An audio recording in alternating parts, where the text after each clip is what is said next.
ಅರೆ ಕೇಳು, ಅದೇನಂದ್ರೆ ಏನ್ ಹೇಳ್ತಿದ್ದೀನಿ ಸ್ವಲ್ಪ ಕೇಳು. ಅದೇನಂದ್ರೆ ಸೀಮಾ ಅಲ್ವಾ? ಅರೆ ಯಾಕೆ ತೊಂದರೆ ಕೊಡ್ತಿದೀಯ ಅವಳಿಗೆ? ಪಾಪ ಇದೆಲ್ಲ ನಿನ್ ತಪ್ಪು. ನಾನೇನ್ ಮಾಡ್ದೆ? ನೀನೇ ಹೇಳಿದ್ಯಲ್ವಾ, ಫಿಯಾನ್ಸಿ ಆಗೋಕ್ ಮುಂಚೆ ಫೈನಾನ್ಷಿಯಲಿ ರೆಸ್ಪಾನ್ಸಿಬಿಲಿಟಿ ಕಲ್ತ್ಕೋ ಅಂತ.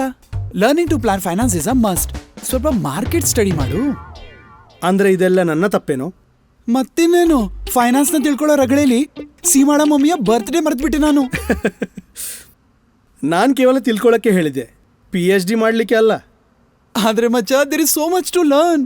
ಮಾರ್ಕೆಟ್ ನ ಸೈಕಲ್ಸ್, ವಾಲಿಟಾಲಿಟಿಯಲ್ಲಿ ಅಪಾರ್ಚುನಿಟೀಸ್, ಲಾಂಗ್ ಟರ್ಮ್ ನ compounding magic, and most importantly debt ಮತ್ತೆ ಇಕ್ವಿಟಿಯ ಬ್ಯಾಲೆನ್ಸ್. ಮಚ್ಚ, ನನ್ನಂತ ಓವರ್ ಥಿಂಕರ್ಸ್ಗಳಿಗೆ ತುಂಬಾ ಸ್ಟ್ರೆಸ್ಫುಲ್ ಆಗುತ್ತೆ. ನಿನ್ಗೇನ್ ಮಾಡೋಕ್ಕಿದೆ? ಸಿಂಪಲ್ ಮಚ್ಚ, ಅದೇ ನನ್ನ ಇನ್ವೆಸ್ಟ್ಮೆಂಟ್ಗೆ ಗ್ರೋತ್ ಅಪಾರ್ಚುನಿಟಿ ಸಿಗಬೇಕು, ಆದರೆ ರಿಸ್ಕ್ ಇರಬಾರ್ದು. ನನಗೆ ಜಾಬ್ನೊಂದಿಗೆ ಮಾರ್ಕೆಟ್ನ ಫ್ಲಕ್ಚುಯೇಷನ್ಸ್ ಮತ್ತೆ ಈ ಇನ್ವೆಸ್ಟ್ಮೆಂಟ್ನ ಅಲೋಕೇಶನ್ಸ್ ಮ್ಯಾನೇಜ್ ಮಾಡೋಕೆ ಆಗ್ತಾ ಇಲ್ಲ ಮಚ್ಚ. ನಿನ್ಗಾಗಿ ಬ್ಯಾಲೆನ್ಸ್ಡ್ ಅಡ್ವಾಂಟೇಜ್ ಫಂಡ್ಸ್ ಪರ್ಫೆಕ್ಟ್ ಇದೆ. Balanced advantage funds? Balanced advantage funds ಒಂದು ಇಂಥ ಫಂಡ್ ಆಗಿರುತ್ತೆ ಯಾವುದು ಎಕ್ವಿಟಿ ಮತ್ತು ಡೆಟ್ ಎರಡರಲ್ಲೂ ನಿಮಗೆ ಎಕ್ಸ್ಪೋಜರ್ ನೀಡುತ್ತೆ.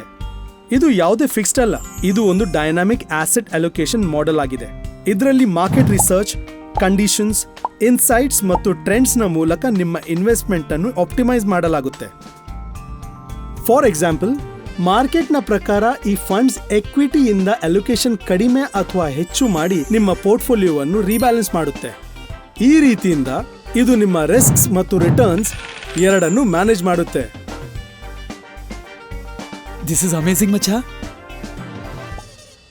ಮೊದಲು ಯಾಕೆ ಹೇಳಲಿಲ್ಲ? ಇಷ್ಟು ರಿಸರ್ಚ್ ಮಾಡೋ ಅಗತ್ಯ ಇರ್ತಿರ್ಲಿಲ್ಲ. ಆಗ ಸೀಮಾನ ಮಮ್ಮಿಗೆ ಹೇಗೆ ತಿಳಿತಿತ್ತು ಶಶಾಂಕ್ ಫ್ಯೂಚರ್ ಫೈನಾನ್ಷಿಯಲ್ ಪ್ಲಾನಿಂಗ್ ಈಗಲೇ ಮಾಡ್ತಿದ್ದಾನೆ ಎಂದು? ಇದು ಸರಿಯಾಗಿದೆ. ಎಲ್ಲಾದ್ರೂ ಸೀಮಾನ ಮೂಡ್ನ ವಾಲಿಟಾಲಿಟಿ ಮ್ಯಾನೇಜ್ ಮಾಡುವಂತ ಮಾಡೆಲ್ ಇರ್ತಿದ್ರೆ? ಇದು ಸರಿ ಇದೆ.